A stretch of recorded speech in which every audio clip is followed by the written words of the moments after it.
sido convocada por medio de las partes para un juicio por delitos de lesa humanidad que se le sigue a los imputados Jaime Lamón Smart, Miguel Osvaldo Checolats, Emilio Alberto Herrera Sorena, Carlos María Romero Pavón, Ricardo Armando Fernández, Roberto Armando Balmaceda, Jorge Héctor Di Pasquale, Héctor Horacio Carrera y Carlos del Señor Hidalgo Garzón, Rubén Alfredo Boan, Juan Carlos Ojeda, Alejandro Alberto Menichini, Jorge Héctor Vidal, Raúl Carballo, Ricardo Juan García, Leopoldo Luis Baume, Rodolfo Enrique Godoy, Juan María Torino y Roberto Armando Félix. Sabe usted que como testigo tiene obligación de decirnos la verdad, pues la ley castiga el falso testimonio con penas severas si el falso testimonio perjudica a los imputados, que son las personas que le mencioné. ¿Jura usted, de acuerdo a sus creencias, decirnos o promete decirnos la verdad de todo cuanto supiera o le fuera preguntado? Juro. Muy bien. ¿Tiene alguna relación de amistad, parentesco, algún vínculo con las personas que le mencioné? ¿Algo que a usted le impida de verdad? Ninguna. Muy bien. Es un testigo propuesto por varias partes, pero vamos a pensar por la querella de Justicia Ya, que le va a hacer algunas preguntas sobre hechos que pueden ser de su conocimiento. Bien, le voy a pedir entonces también que hablen alto para que pueda escucharlo correctamente. Sí, por favor. Perfecto. Buenos días. Nora, ¿me escucha ahí? Sí, te escucho. Sí. En primer lugar, señor presidente, queremos solicitar que, teniendo en cuenta la modalidad en que se está llevando adelante el testimonio, que las partes se identifiquen al momento de llevar adelante las preguntas. Bien. Nora. Escuchaba ustedes, las identifiqué yo, Justicia Ya, querella. Bien. Nora, en primer lugar, queríamos preguntarte si durante la última dictadura cívico-militar vos o algún familiar fue víctima de algún delito. Sí, fuimos víctimas. Yo, mis hijos pequeños y mi marido Luis Tarquini. ¿El nombre de sus hijos? Mi hija Mariana Paula Tarquini y mi hijo Carlos Esteban Tarquini. ¿Nos podrías relatar cómo fueron esos hechos y en qué circunstancias ocurrieron? Bueno, los hechos fueron nos secuestraron el 5 de 1978 desde la librería no sé si va a escuchar, donde nosotros trabajábamos, era nuestra. Discúlpeme, no sé yo escuchar bien la fecha. El 5 de abril de 1978. Bien, continúe por favor. Bien, ese día mi marido estaba en la librería, se había quedado con mi hija mayor, Mariana, mientras yo llevaba a Esteban a la casa de una señora que me la cuidaba desde hacía una semana. Cuando lo dejé y volví, me encontré con la puerta cerrada de la librería, me abrió una persona y cuando entré me encontré alrededor de 6-7 personas con armas grandes, armas largas.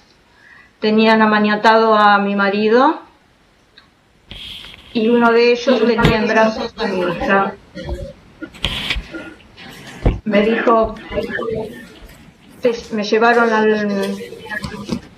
me apartaron, me maniataron y antes de que pudieran amaniatarme, le saqué de los brazos a mi hija instintivamente para protegerla y ellos a su vez me la volvieron a sacar. Ahí es cuando pudieron amaniatarme, me dijeron que me quede tranquila, que no grite. Mientras, después de unas conversaciones entre ellos, sacaron primero también a Luis Esposado. Parecía que uno de ellos era el que estaba dirigiendo la operación. Era una persona bastante joven a la época y de cabello rubio y tez muy blanca. Luego que se llevaron a Luis, me sacaron a mí me pusieron en un coche, me tiraron al suelo con la bota encima de la cabeza para que no me mueva. Me dijeron, ahora nos llevas a tu casa. Lo llevé. Mi marido y yo vivíamos con mis suegros. Escuché a mi suegra gritar, pobre mujer, realmente. Además ella hablaba en italiano, realmente ni yo misma pude entender lo que estaba diciendo. Luego de unos 10 minutos volvieron a salir, el coche partió raudamente en un viaje que habrá durado 15 minutos. No estaba con mi marido lo llevaban en otro coche. Yo eso no lo sabía en ese momento. Cuando llegamos, me bajaron a los empujones. Recuerdo que me hicieron subir por una escalera, ya entabicada, y me tiraron en una celda pequeñísima que no tenía, completamente oscuras, no tenía ninguna ventana, solamente una mirilla por la que luego me daban agua. Estuve tirada en el suelo porque no había ni siquiera un lugar ni donde sentarse ni donde acostarse. Estuve tirada en el suelo no sé cuánto tiempo. Luego se abrió la mirilla y apareció una persona que me dijo que si quería agua o que si quería ir al baño, que tenía que dar 2 golpes en la puerta. No sé cuánto tiempo pasó hasta que golpeé para que me sacaran al baño. Me sacaron y me volvieron a tirar en esa celda. Bueno, por supuesto que en todo el tiempo viví esperando que me llevaran a la tortura. Eso no ocurrió. Al día siguiente levantaron la mirilla, me volvieron a llevar al baño y así estuve no sé cuánto tiempo. Habrán pasado, no sé. No, perdí totalmente la noción del tiempo, 5 o 6 días, no tengo ni idea.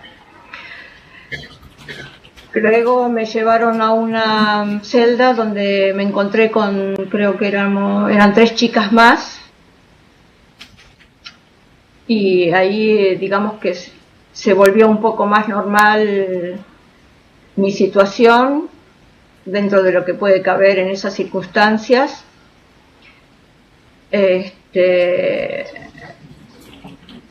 Lo que pude más o menos entender es que estas chicas pertenecían al entorno de la militancia de mi marido. Yo no militaba, no las conocía, las vi por primera vez en ese momento y creo que ellas fueron torturadas, habían sido ya torturadas. No hablábamos mucho entre sí, estábamos todas bastante choqueadas y cada tanto venían y me amenazaban con que me preparara, que me iban a llevar a la parrilla, como lo llamaban. Y bueno, así hemos pasado muchos días. Cada tanto venían a caras que yo no conocía, no siempre la misma persona, venían a mirar, a ver cómo estábamos, qué hacíamos, si hablábamos, si no hablábamos. Nos hacían lavar una ropa que no sabíamos de dónde venían. En fin, así pasaron días y días y días. La comida era una comida realmente casi incomible. Yo comía un día sí, un día no. Dormía un día sí, un día no, porque bueno, el día que lograba dormir era porque ya no aguantaba más con los ojos abiertos. Y Un buen día, después de 41 días, 40 días, al día número 40, me informaron que habían liberado a mi marido, que mi marido era un perejil y que yo iba a ser liberada al día siguiente. Pensé que lo habían matado y pensé que al día siguiente me tocaba a mí.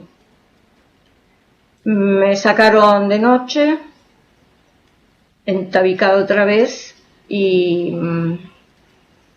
en un momento dado alguien me puso algo en el bolsillo de mi pantalón y me dijeron: cuando paramos te bajás y no mirás para atrás. Lo único que lograba pensar que cuando me bajaba recibía un tiro o de alguna manera había llegado mi momento final. Y bueno, nada, después de que escuché que el coche arrancó y no me había pasado nada, pensé que bueno, había tenido la suerte de que no me eliminaran. Me moría de frío porque con respecto al tiempo en que había sido secuestrada, había llegado el frío violento y yo estaba realmente, aparte del temor, se juntó el hecho de que hacía frío también. O sea que lo único que recuerdo que temblaba en una manera que casi no podía estar en pie. Miré para todos lados y divisé la General Paz y me dirigí hasta ahí pensando que bueno, que por ahí tendría que pasar algún colectivo. Puse la mano en el bolsillo para ver qué es lo que había y había lo que en ese momento era el valor de un boleto de colectivo. Al cabo de, no sé, 20 minutos, no sé cuánto, apareció un colectivo que era precisamente el colectivo que iba para mi casa, o sea que sabía muy bien dónde tenía que estar, a dónde tenía que dirigirme, por supuesto. Y cuando subí al colectivo, las personas que estaban ahí, pensé que todos me miraban a mí.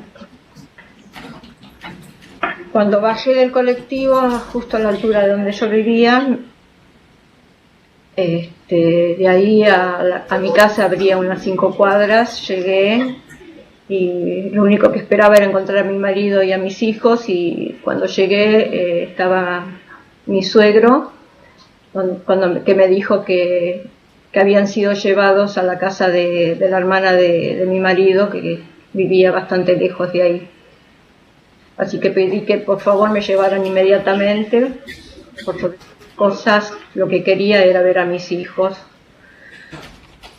que pensé que que me habían perdido a mí y al padre para siempre. Cuando llegué al lugar donde estaban, me enteré que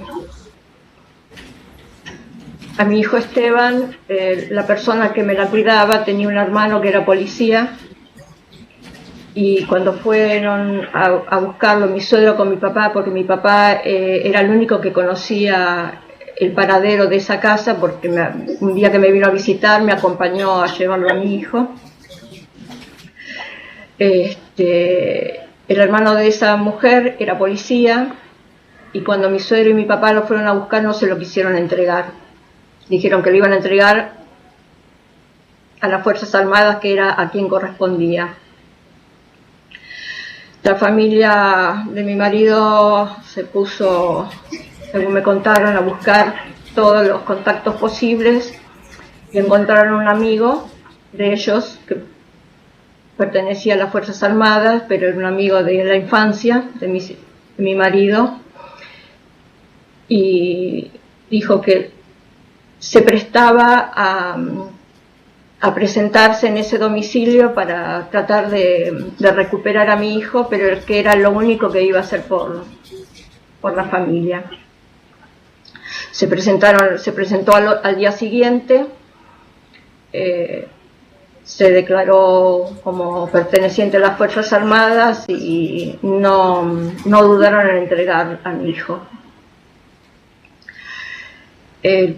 Lo tengo al lado mío, acompañándome, y es algo que nunca voy a dejar de agradecer. A mi hija, supe que a mi hija la llevaron a un negocio en las inmediaciones donde tenía la librería nuestra, y le dijeron que la iban a volver a buscar a la empleada que se la dijeron, a la que se le entregaron, le dijeron que no tenía que dársela a nadie. Pero cuando fue mi suegro con el hermano de mi marido a buscarla, le dijeron, mi suegro los amenazó y le dijo que si no le entregaban a su nieta, y las cosas iban a ponerse muy mal para ella, y se la entregaron. En fin, supe luego por lo que me contó mi marido, que apenas llegó, él enseguida lo llevaron a la tortura. También lo tuvieron en una celda aislado, recibió golpes de todo tipo, estuvo amenazado, tuvo simulacros de fusilamiento y fue torturado reiteradamente. Hasta ahí puedo llegar con mi relato. Si tienen alguna pregunta que hacerme. Nora, volvemos para atrás un poquito. En el momento del secuestro, la librería que mencionaste, ¿en qué dirección estaba? La librería, ¿en qué dirección estaba? La librería estaba en la calle Agüero, no me acuerdo la dirección. En Morón. ¿Y la dirección de tu casa? Mi casa estaba en Monseñor Solari 2152 Morón. Nora, ¿vos tomaste conocimiento dónde habías estado detenida? Me enteré dónde estaba detenida cuando me llevaron a la celda con las otras chicas, que ellas eran de la zona y reconocieron el lugar por los ruidos colindantes. Y me dijeron que estaba en la brigada de San Justo. ¿Recordás el nombre de esas chicas que compartieron celda con vos? Me lo recordó mi marido, quiénes eran, porque él sí las conocía. Eran Olga Araujo, Amalia Marrón y Elisa Moreno.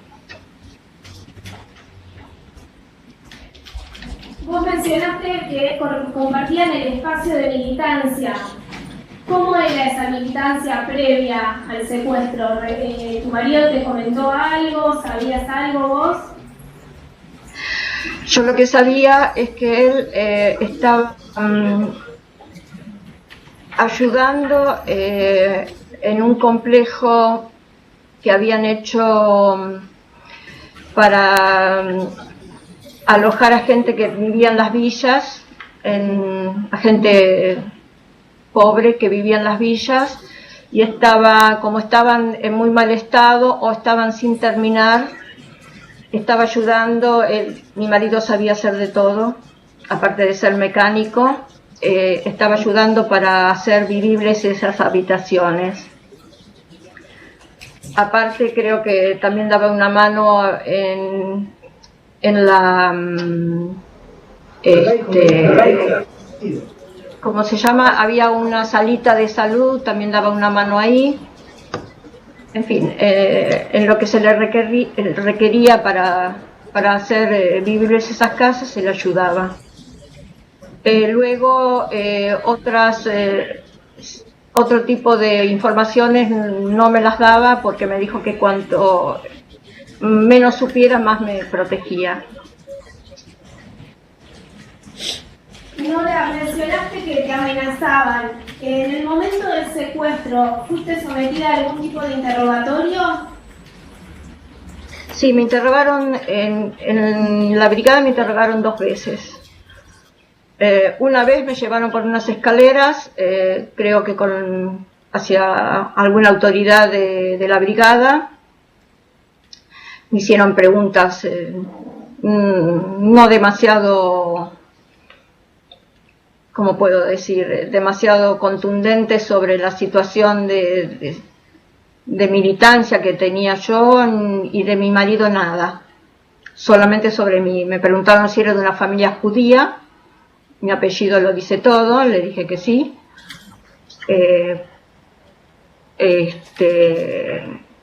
Si vivía con mis suegros, cuántos hijos tenía, si yo militaba, por quién había votado, en fin, cuántos años tenía, de qué trabajaba, nada demasiado relevante.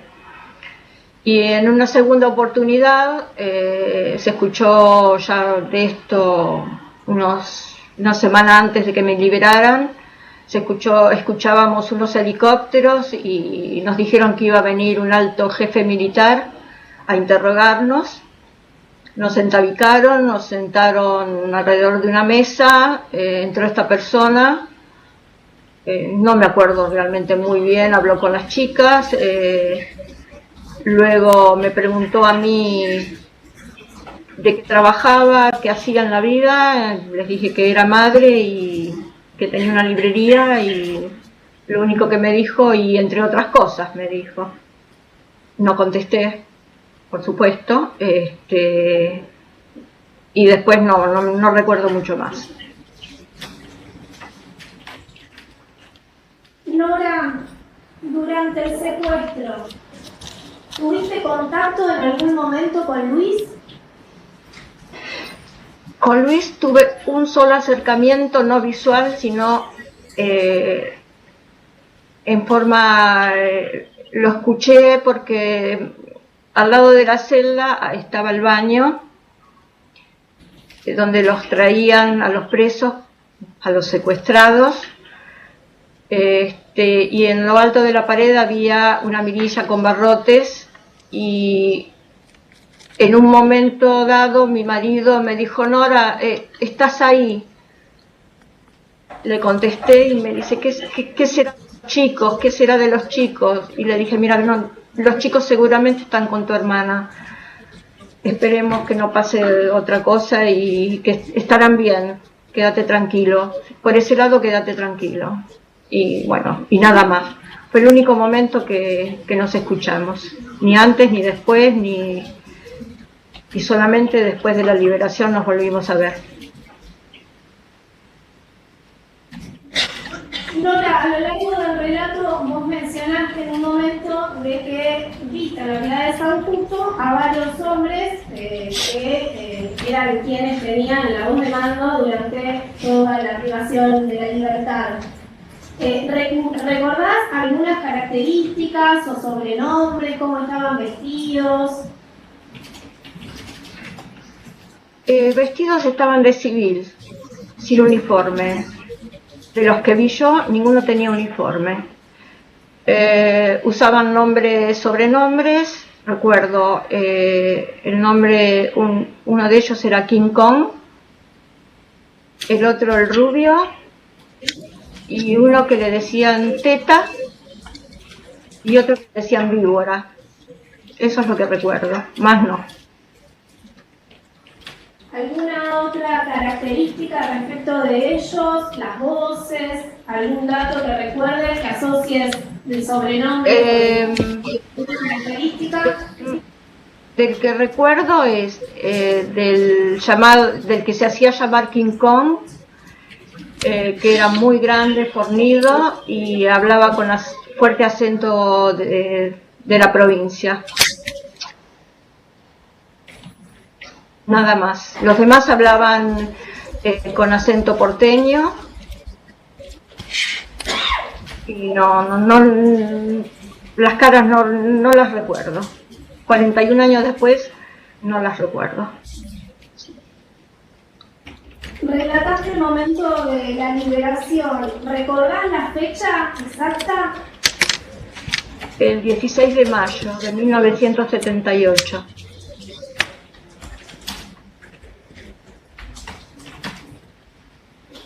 Una última pregunta por parte de esta querella. ¿Cómo fue tu vida y la de la familia luego de la liberación? ¿Cómo fue tu vida después de la liberación? ¿Cómo fue mi vida? Bueno, completamente una vida destrozada, una vida en la que realmente no estábamos capacitados para salir fuera de la casa de mi cuñada, imposibilitados de pensar en rehacer una vida, imposibilitados de volver a nuestra casa. Por lo tanto, dadas las circunstancias, el hermano de Luis, dado que Luis era italiano, se fue al consulado italiano para ver si de alguna manera podían ayudarnos a viajar a Italia, porque ya era imposible en el contexto en que estábamos viviendo en Argentina después de lo que nos había pasado. No había casi ninguna posibilidad de reconstruir una vida. Así que el gobierno italiano en una semana hizo todas las gestiones, nos dio a mí y a mis hijos, nos dieron la ciudadanía italiana, nos pagaron el billete aéreo para ir a Roma, que era el lugar de nacimiento de mi marido, y ahí partimos. Lo hablamos con mi marido, yo no estaba muy segura, porque no sabía si ir a un país que no conocía, con una lengua que no conocía, no iba a ser igual de caótico como lo que nos había pasado, no las mismas circunstancias, pero había que reconstruir una vida en un ambiente que no conocíamos. Pero después de analizarlo, acepté, porque pensé que había más esperanzas en Italia que no en Argentina. El viaje fue muy duro, tuvimos que salir vía Uruguay porque a mi marido no le daban el permiso de viaje. De Buenos Aires a Uruguay, de Uruguay a Brasil. En Brasil estuvimos detenidos 48 horas porque no llegaba el avión que nos iba a llevar a Roma. Fue algo realmente terrible. Finalmente llegamos a Roma y unos familiares de Luis nos fueron a buscar, nos acogieron en su casa hasta que conseguimos vivir. No se conseguía otra cosa, pero tampoco yo quería estar molestando en casa de familiares, sobre todo en la forma que estábamos, tan emocionalmente tan destruidos, y nos ofreció otro familiar de Luis, nos ofreció un garage que tenía a 100 kilómetros de ahí, en un lugar turístico a 100 kilómetros de... Así que estuvimos viviendo ahí unos meses, mi marido trabajando en el puerto, yo estuve con los chicos, y al cabo de unos meses, no recuerdo cuántos, los familiares consiguieron un departamento para alquilar. Fuimos ahí y vuelta a tener que buscar trabajo. Mi marido caminó por todo Roma, él era mecánico, como ya lo dije, se caminó todo Roma, entrando a cuanto taller mecánico encontró para ofrecerse, para ver si conseguía trabajo, hasta que uno de las personas con las cuales habló,